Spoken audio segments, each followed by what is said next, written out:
qaranglar, sizlarga aytgan biznesimiz har xil mevalarni archib tayyor qilib beradi-da. Xohlasanglar mix qilib tayyorlab beradi, xohlasanglar o'zi qanday tayyorlaydi deydigan bo'lsanglar, tarvuz yoki har xil mevalar o'zimizda ham tayyorlasa bo'ladi. Tabiiy ichimlik. Bu yerda mana narxlarini chiqarib qo'ygan. Mana yaqinroqdan ko'rsatadigan bo'lsangiz, ozroq sut qo'shyapti. Bundan tashqari muz qo'shadi. Shunday tayyorlaydi, bo'ldi masalan. O'zbekistonda bu biznesni qilsa bo'ladi, juda ham zo'r, katta sarmoya talab qilmaydi.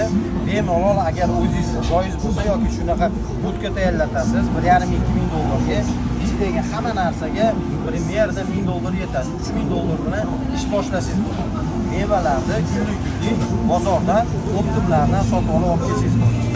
O'zbekistonda juda ham zo'r yuradigan biznes. Nimagaki hozirgi paytda imigranlar juda ham ko'payib ketyapti. Tabiiy mahsulotlardan tabiiy ichimlik tayyorlab biznes qilishga ega.